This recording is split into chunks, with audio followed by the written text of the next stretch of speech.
अस्सलाम वालेकुम खातून हज़रात, मैं हूं इसरार अहमद कसान। आज हमारा regular program Sunday night special या सैटरडे नाइट स्पेशल या Saturday morning special for me. तो आज जरा थोड़ा सा डिफरेंट प्रोग्राम है, लेकिन जो टॉपिक्स हैं आपको पता ही है कि बहुत इंपॉर्टेंट टॉपिक्स चल रहे हैं। ब्रॉडशीट का मामला अभी तक थमा नहीं है और साथ ही फॉरेन फंडिंग का केस जो है वो भी चल रहा है। पीडीएम जो है वो अटैक के ऊपर है। अब पता नहीं उनके अटैक में कितनी जान बाकी बची है, लेकिन बहरहाल वो चाहते हैं कि हम ये अटैक करते रहें। दराड़ें जो है वो उनकी साफ नजर आनी शुरू हो गई हैं। बिलावल साहब कुछ कह रहे हैं, बाकी लोग कुछ कह रहे हैं। इस सब का तजिया करेंगे और आज हमारे साथ जरा पैनल जरा डिफरेंट किस्म का होगा। ब्रिगेडियर फारूक साहब तो हमारे साथ होते ही हैं। आज हमारे साथ हमारे दोस्त जनरल मोहम्मद शाहिद साहब होंगे। मैं उनका तारुफ आपको करा दूं कि जनरल मोहम्मद शाहिद साहब जो हैं ये बहुत ही शाय किस्म के इंसान है। ये आते नहीं है मीडिया के ऊपर, लेकिन मेरे पुरजोर इसरार के ऊपर मैंने इनसे कहा कि आप जरूर अपना टाइम दें और इनका जो बैकग्राउंड है वो हम चाहते हैं कि उसको शेयर करें लोगों के साथ, क्योंकि ये ना सिर्फ फौज में रहे हैं बल्कि सिविल में भी आके इन्होंने दरसो तदरीस और इसका जो इंटेलेक्चुअल लेवल पे काम करने का एक सिलसिला है उसमें बहुत बड़ा कंट्रीब्यूशन इनका। एनडीयू में रहे हैं, फिर इसके अलावा इनका जो नस्ट का जो पीरियड था वो भी प्रोरेक्टर के तौर पर वो भी बड़ा इंपॉर्टेंट था। जब एनडीयू में थे तो आर्मी चीफ जो जनरल बाजवा साहब हैं उस ब्रिगेडियर हुआ करते थे, वो भी उनके साथ थे वहाँ। तो इसलिए इनका बड़ा ही एक कविटस किस्म का और बहुत ही इंपॉर्टेंट करियर रहा है। आज उनसे जरा गपशप लगाएंगे और साथ हस्बे मामूल हमारे साथ जनाब ब्रिगेडियर फारूक हमीद साहब मौजूद हैं। ऑलवेज एक्साइटिंग और फायर ब्रांड किस्म के जो स्पीकर होते हैं उनमें से एक हैं। और thank you very much general साहब, आपका बहुत शुक्रिया। पर्सनली मैं बहुत ऑनर्ड फील कर रहा हूँ। I am very please to have you on. और ब्रिगेडियर साहब आपका भी बहुत शुक्रिया ji. To start with general साहब मैं चाहूंगा कि आज का जो शो है उसमें हम थोड़ी सी जरा डिवीजन कर लेते हैं कि मैं आपसे चाहूंगा कि आप इंटेलेक्चुअल लेवल पे और मैक्रो लेवल पे हमें थोड़ा सा बताएं कि पाकिस्तान किस तरफ हेड कर रहा है। और ब्रिगेडियर फारूक जो है इनको मैं जरा थोड़ा सा खींचूंगा माइक्रो लेवल के ऊपर। तो माइक्रो और माइक्रो का आज कॉम्बिनेशन होगा। तो to start with you sir, how are you looking at the overall situation in Pakistan? आपको पता ही है अकाउंटेबिलिटी का मामला एक तरफ चल रहा है, इमरान खान की गवर्नमेंट जो है वो इस सिस्टम में रहते हुए कैसे परफॉर्म कर रही है? How do you evaluate it? Bismillahirrahmanirrahim. Thank you, Israr bhai. I'm very grateful for a very lavish words you of praise from your side. Well deserved, sir. I'll just try to contribute. देखिए मेरा कुछ थोड़ा सा ना जी इसके बारे में जो व्यू है वो ये है कि जो गवर्नमेंट इस वक्त इमरान खान की है, Imran Khan himself is the charismatic personality और उनके बलबूते पे ये कायम है। और जो इमरान खान का अचीवमेंट अगर आप देखें तो बेसिकली ये फॉरेन लेवल पे जो हमारी फॉरेन पॉलिसी है, हमारी फॉरेन स्टैंडिंग है, he has played a phenomenal role. मतलब आज तक जितने भी हमारे प्राइम मिनिस्टर्स आए हैं, I think he's the only one who has attracted international attention. He's been able to put forward the problems and challenges facing Pakistan in a very lucid manner. और बड़ा ही इन्होंने पाकिस्तान के केस को अच्छी तरह fight किया। In fact you see for him talking to Europeans or Americans is not looking from lower pedestal. In fact, he looks down upon them at times because he has lived with them and he has seen them through and through. So ये एक बहुत बड़ी इनकी achievement है। लेकिन on the other hand, the minus is कि जो micro level के इशू हैं जैसे प्याज टमाटर prices, that's beyond him. He doesn't have a team. He doesn't have the wherewithal, how to control it. इनको पता ही नहीं चलता. He comes to know when it already is the water is under the bridge, gone under the bridge. तो कहने की बात ये है कि अल्लाह ने इनको जो भेजा है जिस मकसद के लिए, he is doing that. He is playing his bit. बाकी इसरार साहब में पाकिस्तान के अंदर एक बहुत बड़ी चेंज आई है जो मैं जिसकी तरफ अब इशारा करूंगा फ्यूचर की तरफ। मैं ये देखता हूं कि पाकिस्तान में अब या नेशन स्टेट्स के अंदर जो पावर है ना जी, वो अगर आप देखें तो सोसाइटी के अंदर उन लोगों के हाथ में जाती है जो इकोनॉमिकली स्ट्रांग होते हैं। It stand good for society, for Nations also. अब पाकिस्तान में क्या हुआ है, Afghan war and all these things and war on terror, Pakistan में जो हमारे पठान भाई है ना जी,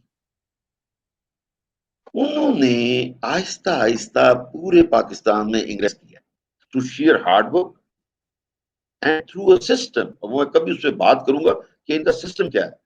आई मीन बिजनेस इक्विपमेंट इनका कोई मैच नहीं कर सकता पाकिस्तान। लिहाजा ट्रांसपोर्टेशन से लेके अब मार्केट से लेके जितने भी रिटेल की चीजें उन पे ये चलते चले गए हैं। शहरों में देखें, they start from Peshawar, Islamabad को देख लें, उसके बाद कराची तक दे हैव रीच्ड। तो इकोनॉमिकली अब ये डोमिनेशन इनकी ऐसी है कि एक there is a name Javed Afridi, is a new face. उन्होंने अब ना सिर्फ ये कि ये मिडिल लेवल की, he has become an industrialist.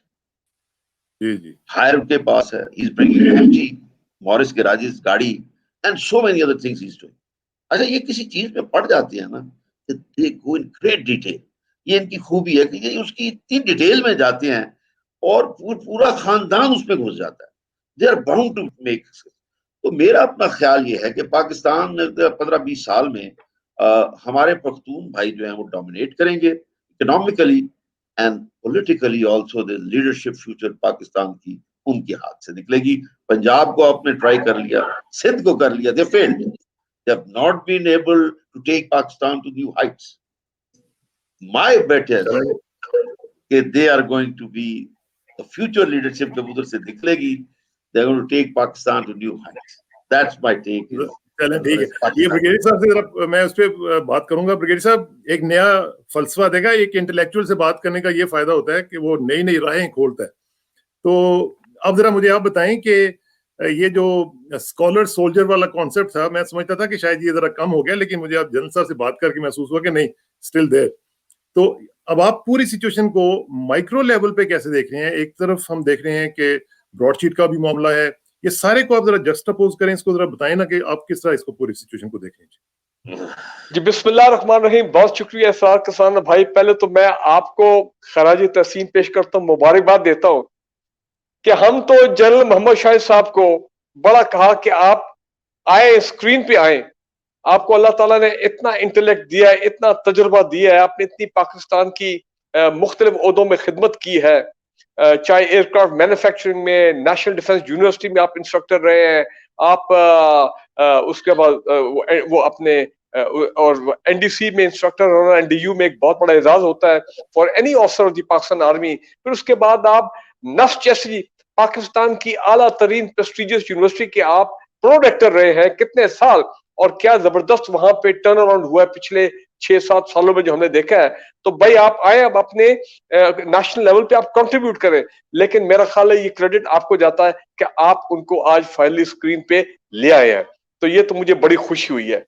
देखें, ये बात सही है कि ये बिल्कुल बात सही है कि चाहे माजी की लीडरशिप पंजाब की हो, रवायती लीडरशिप सिंध की हो, जो लोग आते रहे थ्रू इलेक्शन, वो उन्होंने ज्यादातर लोगों को मायूस किया है। और ये इसमें कोई शक नहीं है कि केपी में हमारे भाई जो है वो ज्यादा इसको कहते हैं ना डायनामिक है। उसमें देखे ना पिछले 7 साल से जो केपी के अंदर, ये वही केपी है ना जो 7 साल पहले क्या हालत थी, but they say KP has been turned around. अब जब मैं उनके इकोनॉमिक जोन्स की बात सुनता हूं, जो वहां पे इकोनॉमिक जोन बन रहे हैं, अब जो मैं देखता हूं कि वहां पे मिनी डैम्स बन रहे हैं, अब हम देख रहे हैं कि वहां पे जो बैरन माउंटेन्स थे वहां वो ग्रीन होते जा रहे हैं। तो आफ्टरऑल ये वही हमारे पठान भाई है ना, हमारे केपी के भाई हैं जो कर रहे हैं। और फाटा को मर्ज होने के बाद आप देखिए फाटा में जो काम हो रहा है, जिस तरह फाटा को टर्न अराउंड किया है, केपी गवर्नमेंट भी कर रही है, अपना फौज भी कर रही है, prime minister Imran Khan federal level के ऊपर उनका भी बीच में सारा उसमें कंट्रीब्यूशन है। सो ये बात सही है कि केपी के हमारे भाई are dynamic, there is no doubt about it. अब आगे जो आपके सवाल के जवाब देखें, मैं ये समझता हूं कि इस वक्त सूरत हाल ये है, पहले क्विकली मैं बता दूं कि पीडीएम जो है they are out of momentum, उनके स्टीम जो है खत्म हो चुका है। अब लेटेस्ट उनमें झगड़ा हो गया है कि जनाब इमरान, वो अपना बिलावल ने बड़ा क्लियरली कह दिया कि जी जमहूरी तरीका यही है कि अगर इस हुकूमत को निकालना तो नो कॉन्फिडेंस मूव लाई जाए, जिसमें PMLN को जारी बात है उन्होंने अपना रिजर्वेशन शो किए हैं। मौलाना फजल रहमान जो है वो भी जारी बात है शौक हैं और वो कह रहे हैं कि आप बैठ के बातचीत करेंगे। कहने का मेरा मतलब ये है कि बाई इलेक्शन के ऊपर इस वक्त नजर ये आ रहा है कि पीपल्स पार्टी आ रही है जमहूरी सोच के साथ। पीपल्स पार्टी कहती है सिस्टम में रह के we have to fight the government, और उसमें अगर गवर्नमेंट को गिरा दे तो ठीक है भाई, आइन के मुताबिक जमहूरी के मुताबिक जो आपने करना है नो कॉन्फिडेंस मोशन लाए और निकाले, इसमें तो ये तो जमहूरी तरीका है। लेकिन अभी भी PMLN और मौलाना फजल रहमान वो चाहते हैं कि एक्सट्रीमिस्ट अप्रोच ली जाए, एक्सट्रीम अप्रोच जिसको बोलते हैं कि लड़ाई मार कुटाई लॉन्ग मार्च ये वो, लेकिन उस पर भी आपको पता पीपल पार्टी जो है वो राजी नहीं है। और फिर बड़ा यू टर्न ले लिया कि बाई इलेक्शन जो होंगे उसमें हिस्सा लेंगे, सेनेट इलेक्शन में भी हिस्सा लेंगे, और ठीक है उसके बाद शायद एक फेस सेविंग किस्म की वो लॉन्ग मार्च कह लें या रैली टू इस्लामाबाद है वो भी हो जाएगी। तो कहने का मेरा मतलब है कि PDM का वो जो एक उन्होंने एक अपना एक ऑरा क्रिएट किया था कि पता नहीं हम आर या पार कर देंगे, हम ये कर देंगे, उड़ा के रख देंगे, वो चीज जो है ना वो अपना वो बबल जो है ना द बबल हैज बर्स्ट। दूसरी बात ये है ब्रॉडशीट की। ब्रॉडशीट में देखें मेरा पॉइंट ऑफ व्यू ये है कि पहली मर्तबा ये बात अब आ रही है, चाहे वो फवाद चौधरी साहब कर रहे हैं, चाहे वो शेख रशीद साहब कर रहे हैं, कि जनाब ये वॉल्यूम 10 तो अब खुलेगा। तो इसका मतलब ये है कि कहीं ना कहीं अब हुकूमत में ये सोच है कि भाई ये ब्रॉडशीट के अंदर जो इंकशाफात हैं जिनको रोक के रखा हुआ था, और वो मेरे ख्याल बढ़ के तहलका खेज इंकशाफात हैं, वो अब जब ब्रॉडशीट का ये कमेटी इंक्वायरी कमेटी बनी है उसमें फिर कुदरती तौर पे जिसमें बाकी कमीशन की रिपोर्ट्स भी गवर्नमेंट ने आउट की, शुगर कमीशन, आटा कमीशन, पावर कमीशन, तो मेरा ख्याल है इसको भी ये करेंगे। बिकॉज अगर आपको याद हो कि जब पनामा केस चल रहा था तो ख्वाजा हारिस साहब जो है जब उन्होंने को वॉल्यूम 10 उन्होंने देखा, वो वाहिद शख्स हैं जिन्होंने वॉल्यूम 10 देखा हुआ है PMLN की तरफ से, जब पनामा केस चल तो सुना है को बड़े एक उनकी चेहरे के तासुरात देखने वाले थे, उन्होंने वापस कर दी सुप्रीम कोर्ट में, वो कोर्ट के अंदर ही शायद उनको दिखाई गई थी। So my point is that कि वॉल्यूम 10 खुलता है तो पाकिस्तान की सियासत में बिल्कुल एक भूचाल आएगा। और अब अगर शेख रशीद ने कहना शुरू कर दिया Panama to Broadsheet Panama plus, तो मेरा ख्याल है ये बहुत कुछ मामला जो है उसमें भी खुलने वाले हैं। आपने नोट किया होगा कि मरीम नवाज साहब, एक और चेंज, मरीम नवाज साहबा जो है वो भी बिल्कुल टोन डाउन हो गई है, नवाज शरीफ की तकरीरें टोन डाउन हो गई है। लगता यह है कि दुरानी साहब की जो बैक चैनल है जो कि मैं समझ रहा था कि शायद कामयाब ना हो, मेरा ख्याल है उसका इफेक्ट हुआ है। और प्लस शाहिद खाकान अब्बासी जो लंदन गए हैं वाया वाशिंगटन, मेरा ख्याल है उसका भी इफेक्ट हुआ है। और शायद कोई दोस्त ममालिक हैं उनका भी इफेक्ट जो हुआ है जिसपे नवाज शरीफ टोन डाउन हो गए और मरीम नवाज भी टोन डाउन हो गए। वो तो लगता है उनकी वो जारहाना अप्रोच, वो सब कुछ जो है मल्टीप्लाई बाय जीरो, अवाम ने ये देख लिया है कि भाई ये PDM जो है ना इनका वो जिसको मैं कहता हूँ द बबल हैज बर्स्ट। अब ये सारी तैयारी जो है सेनेट इलेक्शन की होनी। ठीक है, मैं जरा जन साहब से पूछना चाहूंगा। जन साहब, आपने फरमाया कि इमरान खान साहब जो हैं वो टमाटर प्याज के लेवल पे नहीं आ सकते, उनका मसला ये है कि वो पाकिस्तान को ग्लोबली रिप्रेजेंट करने में उनका बड़ा अच्छा एक किरदार रहा है। लेकिन when you become a prime minister तो ऑब्वियसली आपको फिर ये भी चीजें करनी पड़ती हैं क्योंकि आपको मैनेज करनी पड़ती हैं चीजें। अब आपने सारी जिंदगी इसी तरह मुख्तलिफ जगहों पे अपनी सर्विस दी है, आपने भी देखा होगा कि मुख्तलिफ लेवल्स पे आपको मैनेज करनी पड़ती हैं चीजें, आपको एक्सपीरियंस ना भी हो तो गेन करना पड़ता है। तो अब आके ऑन द जॉब ट्रेनिंग ही सही, लेकिन इमरान खान साहब को इन चीजों को मैनेज तो करना पड़ेगा ना। आपकी बात बिल्कुल ठीक है, मैं आपकी बात से पूरा इत्तेफाक करता हूँ कि ये करने की जरूरत थी। बट मुझे कुछ थोड़ा सा I may be a little harsh in my selection of words, मुझे विल नजर नहीं आ रही। आप मेरी बात समझते हैं ना?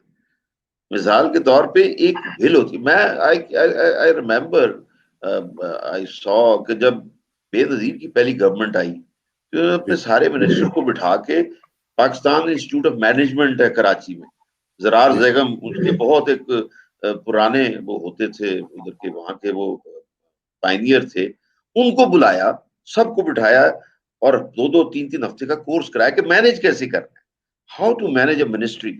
You see, Pakistan government is a morass of organizations. इधर इतनी ऑर्गेनाइजेशंस हैं, इतने डिवीजन, इतनी ऑटोनमस बॉडीज हैं, यकीन करें मैनी दे स्लिप अवे, पता ही नहीं चलता कर क्या रहे हैं। ठीक है ना जी, ये 5 साल गिनती भी करें इन्हें नहीं पता चलेगा। अच्छा, अब वो कौन करेंगे? वो लोग हैं जो इमरान खान के साथ है। अब मैं नाम नहीं लेना चाहता, but I tell you some of them are true novices. वो पूरा दिन दफ्तर में, मैंने खुद देखा, बैठे रहते हैं, उनके दोस्त बैठे हैं, वो पता नहीं किस किस्म की बातें करें हैं जी, चाहे वो एनवायरमेंट है, तो चाहे वो इंटीरियर है, तो चाहे वो जो भी है। I mean they are good natured people, that's what I am saying. वो यंगस्टर जो इनकी पार्टी के लोग हैं, तभी देखिए ना इनको। अब आपने जो मॉडल बनाया है, इमरान खान ने, ये जो इलेक्टेड के पार्टी के लोग हैं उनको ही रिवॉर्डेड विद मिनिस्ट्रीज, काम करने के लिए एडवाइजर रख लिया। अब होता क्या है, इनकी जब मीटिंग होती है ना, तो there is a battle going on, it is a war between these two people. अच्छा, उसके अंदर डिसीजन नहीं हो पाता सही, ठीक है ना जी।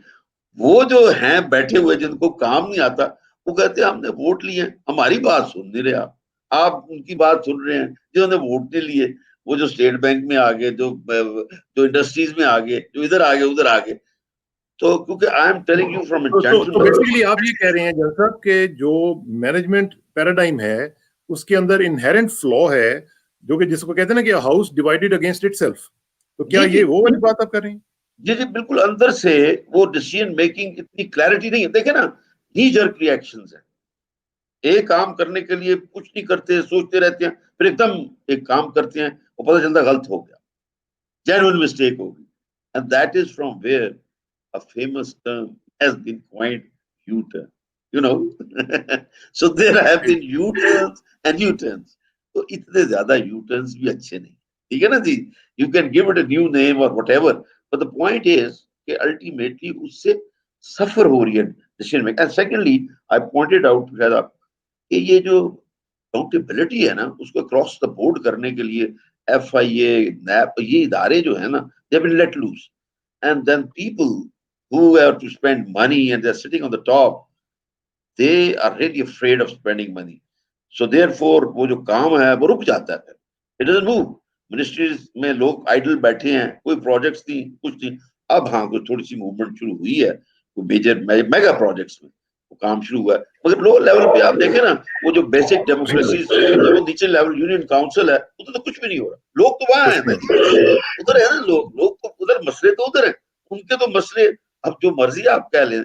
हमारा अब हम तो अपने आप को खैर थोड़ा बहुत समझते हैं कि क्या दुनिया में हो रहा है, इमरान खान ने क्या, तो जो आदमी इधर गांव में बैठा है उसको तो 2 टाइम की रोटी मुश्किल हुई है ना जी। उसके लिए तो पता नहीं इमरान है या नहीं है। वो कहता जी पहले प्याज रोटी मिल जाती थी, अब तो वो भी नहीं मिल रही। That's where the predicament is. ठीक है ब्रिगेड साहब, आप जिस तरह जनरल साहब ने फरमाया है, बात यह है कि मैक्रो हो या माइक्रो हो, हैं तो दोनों इंटरकनेक्टेड। और अगर हाउस डिवाइडेड अगेंस्ट इटसेल्फ है तो जिम्मेदारी तो फिर obviously buck stop at the prime minister's office. वहां पे अगर काम नहीं होगा, डिलीवरी नहीं होगी, तो मसाइल तो होंगे। आप ला कहते नहीं, पीडीएम के गुब्बारे में से हवा निकल गई है, सब कुछ हो गया है, लेकिन लोग ये कहते हैं कि जी इधर भी तो डिलीवरी नहीं हो रही है, इधर से भी तो कोई हमें रिलीफ नहीं मिल रहा है, कोई गवर्नेंस नजर नहीं आ रही है, कोई लोगों को। अब देखें ना, अभी 2.5 साल हो गए हुए हैं, किसी बंदे को अभी तक इन्होंने पकड़ा नहीं है, किसी बंदे को पकड़ के उससे रिकवरी नहीं कर सके हैं, तो फिर गवर्नेंस के ऊपर बातें तो होंगी ना।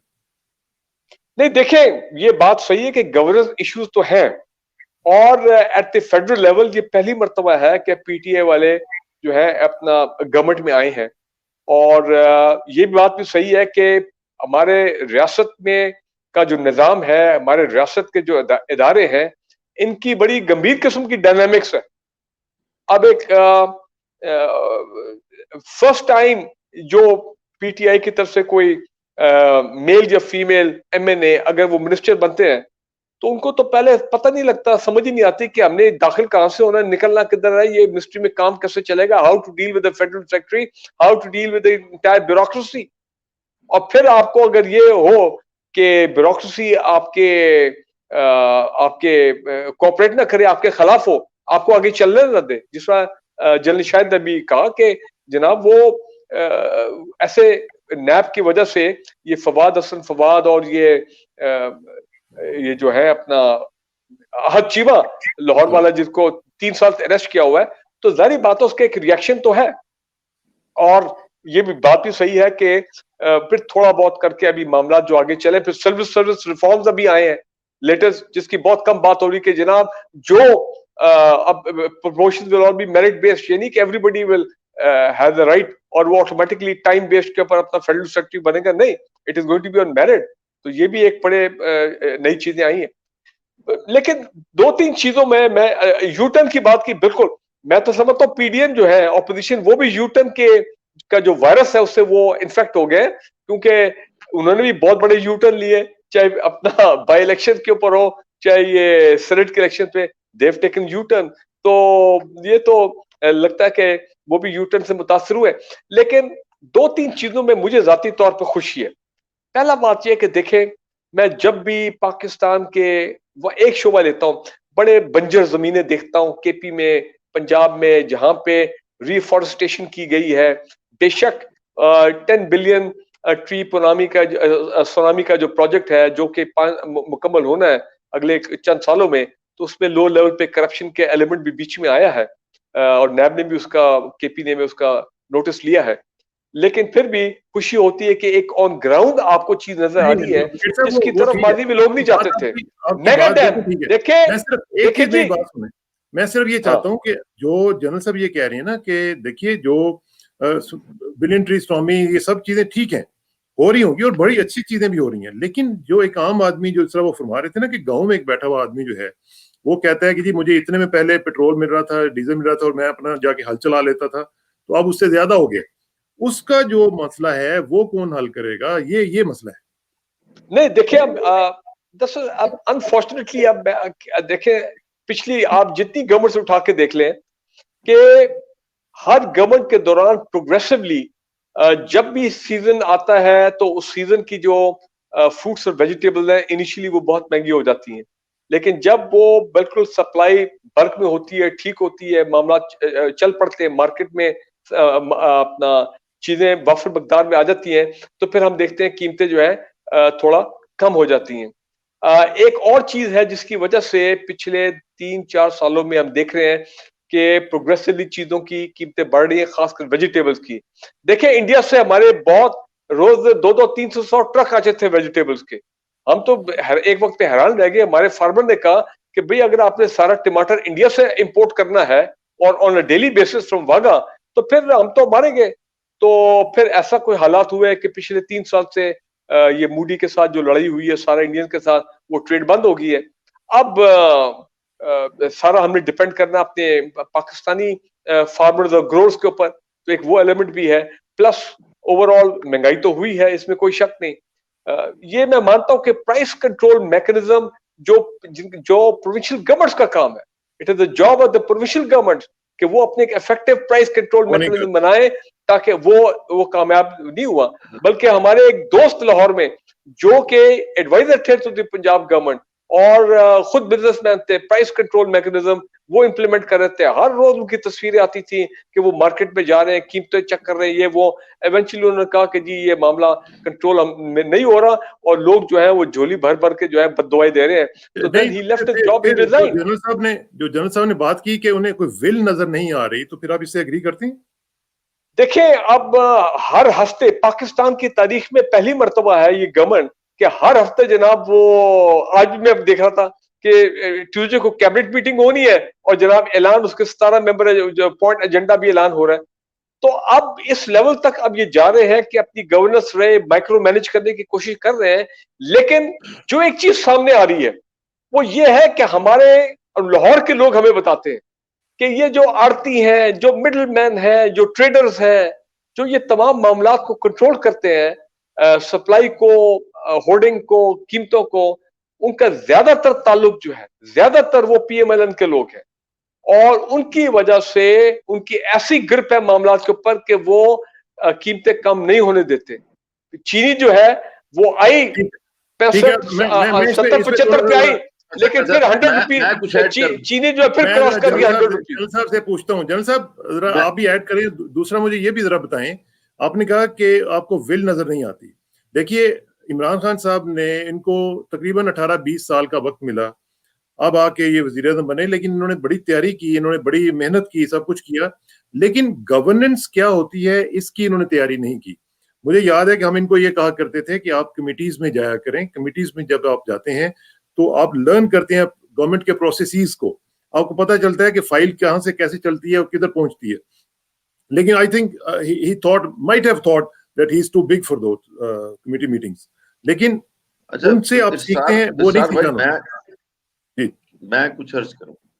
अच्छा, पाकिस्तान में ना, अब मैं आपको एक डिफरेंट एंगल से कुछ चीजें जो मैं सर देख रहा हूँ, जो प्लीज। गवर्नमेंट जॉब्स है ना, they are considered to be welfare dole outs. Government job are considered to be welfare dole outs. उनका मकसद होता है पैसे बनाना, काम नहीं करना। आप समझे? अब प्राइस को कंट्रोल करना, for example I am doing farming, मैं आपको बताऊं कि पाकिस्तान में farming, person my like me, it's very difficult to make money. You will always go in red. फसल ज्यादा हो जाए, लेने वाला कोई नहीं, और प्राइस डिच हो जाती है। जब फसल के अंदर महंगाई करनी होती है, कम हो जाए, तो वो फिर आड़ती पैसे ले जाता है। मेरा मकसद कहने का ये है, ये सारा सिस्टम ही जो है ना, ये ऐसा बना हुआ है कि किसी को फायदा पहुंचाने के, ठीक है ना यहाँ पे जी। भी इंडिया और वाला आपने फार्मर्स प्रोटेस्ट होगा सर। जी, मैं अब जैसे मैं आपको बताऊं, मेरी एक बात सुने। मैं एक बहुत बड़ा पीटीआई के लीडर है, ठीक है जी, जिस इलाके में गन्ना मैं काश्त करता हूँ। अभी वो बाहर चले गए हैं, पता नहीं वापस आ गए कि नहीं, नहीं आगे ही में आगे अब मैं आपको बताऊं, I did myself, I literally burnt my crop of sugar cane because he said, Justice Saqib Nisar को, कि मैं ये सारा गन्ना खरीद, एक्चुअली नवाज शरीफ की वहां एक फैक्ट्री लगी थी, ठीक है जी, और गन्ने वालों जितने ग्रोअर थे उनको बड़ा फायदा हुआ था। They bought everything and paid money well in time. Mill वो बंद करा दी गई। एंड बाय द वे, वो पीटीआई वाले जो बहुत बड़े सरमायादार लीडर हैं, उनका लॉयर कौन था? एतजाज अहसन, पीपल्स पार्टी का। हाँ। आप सुने ना जरा कैसे नेक्सस कैसे बनता है। और साकिब निसार वहां गए, कोई अखबार में खबर भी नहीं आने दी, लोगों ने वहां खुद सोची की, कोई खबर नहीं आई। लिहाजा उन्होंने कहा जी मैं सारा गन्ना खरीद लूंगा, 1 बिलियन रुपीज का। एक धेले का गन्ना नहीं खरीदा, किसी का नहीं खरीदा। So what I am trying to say, इन माफिया सबके सर। इंटरेस्ट, इन सबके interest, whether they are from PTI, from PPP, from, एक एंड में जाके एक हो जाते हैं व्हेन दे मेक मनी। आप इनको कभी, आई डोंट नो, मैं I may be sounding very very sarcastic. आप शादियों में देखें नहीं कैसे मिलते हैं एक दूसरे से, हाँ। प्राइवेट पार्टीज में कैसे मिलते हैं। ये तो हाथ पे हाथ मार के बात कर रहे होते हैं, जो कि वैसे टीवी पे आके एक दूसरे को लगता है कि ये ग्लास तोड़ दें एक दूसरे के ऊपर। सही बात। अच्छा, मैं कुछ और भी थोड़ा सा ऐड कर, देखिए ये जो पीटी है ना, it is a non starter from the very beginning. ये जो पीपल्स पार्टी है ना, ये किसी सूरत सिंध की गवर्नमेंट नहीं छोड़ेगी। That's their only trump. They are bleeding Pakistan through through क्या कहते हैं, सिंध। अच्छा, ये तो बस एक तमाशा, इलेक्शन के ढोंग के लिए 7 बजे बीन बजा रहे हैं। I tell you, they will never resign. They will never leave the seat. These cozy seats of power. Why should they? They will never. Similar is the case with MNAs of PML. They will never ever leave the government. ये सारा एक show है। वो कर ये रहे हैं, फजल रहमान साहब का कंधा इस्तेमाल कर रहे हैं, वो उनका कंधा इस्तेमाल करने की कोशिश कर रहे हैं। It's leading no way. It is not at all a game. आप खुद ही सोच। अच्छा, ऊपर से मैं हैरान होता हूँ इस मुल्क में कि ये लोग who have been declared proclaimed offenders, वो कोर्ट में जाते हैं, यूं उंगलियां उठाते हैं और लोग तालियां बजाते हैं, हमारा मीडिया उनसे निशान बना रहे हो। ऐसे। अब आप देखिए, ओ भाई ये कैसा मुल्क हमने बना दिया। So what I am trying to say is कि थोड़ा सा वी हैव टू, मैं इसीलिए आपको कह रहा हूँ कि ये जो कौम है ना पंजाब की और सिंध की, इनके लीडर डिलीवर नहीं करेंगे, कर भी नहीं सकते। ये वो पहाड़ों से कोई उतरेगा डंडा लेके, मर्दे कोसार कुदरत के मकासद की करता है निगहबानी। निगहबानी। या बंदा से सहराई या मर्द कोहिस्तानी, वो मर्द कोहिस्तानी आ कोहिस्तानी, जाएगा, मैं मर्द आपको बता रहा कोहिस्तानी। हूँ। और वो कहेगा ये ब्रिगेडियर साहब से जरा मैं अब फाइनल में, क्योंकि हमारे पास टाइम खत्म हो गया है, ब्रिगेडियर जी साहब, जी ये मर्द कोसार जो है ये कब आएगा? मर्द कोसार तो खैर अभी भी प्राइम मिनिस्टर जो हमारे हैं वो भी मर्द कोसार ही कहते हैं अपने आप को, वो लाहौर तो के हैं क्या तो होगा? वो तो देखिए ऐसी सियासत की है। जाहिर बात है, अभी 2.5 साल के बाद फिर इलेक्शन होने हैं। मुझे खुशी इस बात की है कि काफी नए चेहरे जो हैं पिछले 2 इलेक्शन में आए हैं सामने, और खासकर ज्यादातर पीटीआई की तरफ से नए लोग इंट्रोड्यूस हुए हैं। मैं समझता हूँ कि ये जो बड़े रवायती चोर डाकू है, ये अगले 1-2 इलेक्शन में आहिस्ता आहिस्ता इन सबका सफाया हो जाएगा। सिंध में क्यों नहीं वो गवर्नमेंट क्यों नहीं छोड़ेंगे? जाहिर बात है, देखें गवर्नमेंट, उन्होंने जो अगली इलेक्शन लड़ने हैं पीपल्स पार्टी ने सिंध से, वो उसी पैसे से लड़ने हैं जो गवर्नमेंट का पैसा है, उसी को वो स्कीम वो करेंगे। जिस तरह बाजी में अभी आ रहा है कि जी प्रोजेक्ट्स ऑन ग्राउंड आए नहीं, लेकिन वो पैसा सैंक्शन हो गया और पैसा खर्च भी हो गया, लेकिन ऑन ग्राउंड कोई चीज नहीं आई। बड़े केसेस ऐसे जो सिंध में हुए, वो क्या होता है कि they skim the money, public money, और फिर उसी से फिर उन्होंने इलेक्शन भी लड़ना है।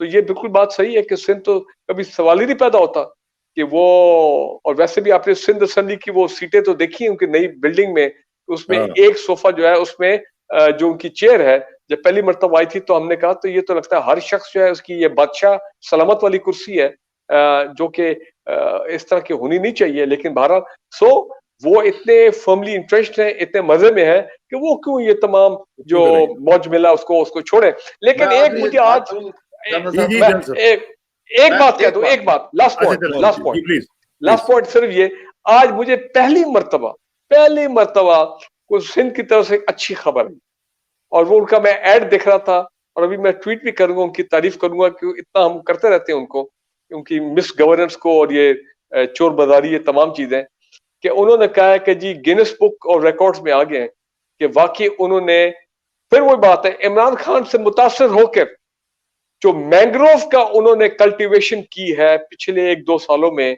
और जो वो प्लान कर रहे हैं अगले 1-2 सालों में 1 बिलियन की सुनामी मैंग्रोव ट्रीज, और फिर उन्होंने ग्राउंड दिखाया है कि कैसे मैंग्रोव प्लांटेशन की कोस्टल एरियाज में, I think that is a good job done. अगर ऑल वाकई इज ऐसा वेल दैट हुआ है, एंड्स वेल।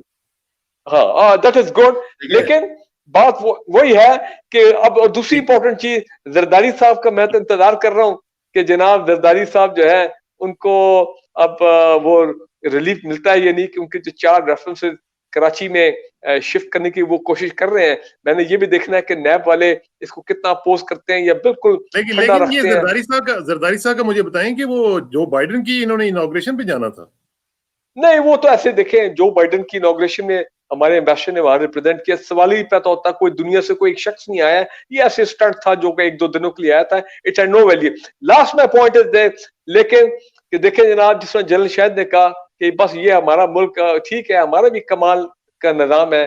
अब चौथे रेफरेंस जो है, चौथे केस में, उसमें भी मेरा ख्याल है उजैर बलोच बरी हो जाएगा, एंड हो जाएगा। Eventually Uzair Baloch will become a saint. Ayan Ali जो है वो बच बचा के वो गायब ही होगी, पता नहीं लगा, वो बेचारा कस्टम इंस्पेक्टर मारा गया जिससे उसको पकड़ा था, ठीक है ना हाँ, जी। और अयान अली का वो केस चला ही क्या नहीं, बात। लगा ही नहीं केस, चलें तो बात चलें जनाब दैट इज जनरल साहब unfortunate. Final word sir please. मैं फाइनल वर्ड, मैं 2-3 चीजें अभी, सिंध की बात हो रही है तो एक सिल्वर लाइनिंग बताऊं, I am privy to it personally, इसकी मैं बात करूंगा।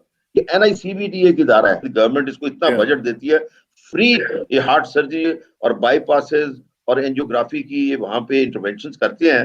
And by the way it's the only institution जो कि ड्यूरिंग हार्ट अटैक करता है, उसके लिए you have to have 24 hours surgery and doctors available, which they have done, because नस में स्टेंट बने हैं, तो कार्डिक स्टेंट, तो उनसे मेरी बात सबसे हुई थी, तो वो ये एक इदारा है, और ये सेंटर ने उसको लेने की कोशिश की, लेकिन वो फंडिंग नहीं दे सकते थे।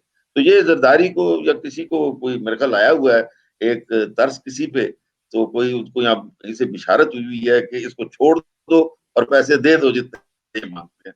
दे are doing an excellent job towards it. अच्छा, मैं जो बात करना चाह रहा था आपको इलेक्शन की, मैं मेजर था और मैं मुल्तान में था, नवाज शरीफ की गवर्नमेंट मेरे ख्याल सेकंड टाइम आई थी, बहुत बड़ा फ्लड आया और उस Yeah, फ्लड yeah. में लोग डेवस्टेट हो गए। नवाज शरीफ ने हर एक को 5,000 रुपए दिए। अच्छा, हमारा उधर गाँव था कासिम मेला, वहां भी पानी है। शुजाबाद कनाल लेक है, वो टूट, आप तो जानते हैं मुल्तान के, तो आप तो जानते हो। ये हमारा रकबा बिल्कुल शुजाबाद के साथ है, बिल्कुल। जी जी जी। अच्छा, वो पानी डेवस्टेट हो गया, तो हम गए वहां, लोगों से बातचीत की, तो वो वहां एक आदमी था, उसकी फैमिली थी, उन्होंने कहा जी हमने जिंदगी में 5,000 रुपए नहीं देखे, हमने पहली दफा देखी। ठीक है ना जी, सब ने वो जी। और उधर वो एक वाकया भी हुआ, नवाज शरीफ को किसी ने एक पुलिस इंस्पेक्टर की शिकायत की, इससे उसको डांटा, वो उधर ही बेहोश होकर गिर गया। ये बड़ा फेमस केस हुआ था। एनीवे, कम इलेक्शन, उधर से पीपल्स पार्टी जीत गई। I personally went to them. वो मैंने कहा आप किस किस्म के लोग हो? आप गुन गा रहे थे नवाज शरीफ के कि जी ये आ गया फरिश्ता, वोट। उसने कहा जी बात सुने, अगर एक वोट भी इस इनके खिलाफ गिलानी या खार या जो भी था उधर का रहने वाला उसके खिलाफ देते, हम सबको मार देता। ओए होए। आप समझे? तो हमें तो जान के ला ले, हम इनको ना देंगे तो हम जिंदा नहीं रह सकते। This is the reality of Pakistan. आप this is the reality of Pakistan. बिल्कुल सही Thank- कह रहे हैं। बहुत बहुत शुक्रिया Thank you. जन साहब, ये सब आपका बहुत शुक्रिया। इंशाल्लाह आपसे रब्ता रहेगा। आखिर में दुआ की मेरी इज्जत के लिए काफी है कि मैं तेरा ही बंदा हूँ, मेरे फख्र के लिए काफी है कि तू ही मेरा परवरदिगार है। तो बिल्कुल उसी तरह जिस तरह मैं चाहता हूँ, मुझे भी उसी तरह बना दे जिस तरह तू चाहता है। पुरदम बतोमाए खेशरा तू दानी हिसाबे कमो बेशरा। मुझे इसरार कसाना को इस खूबसूरत पैनल के साथ इजाजत दीजिए। जल्दी मुलाकात होगी इंशाल्लाह। अल्लाह हाफिज। अल्लाह हाफिज।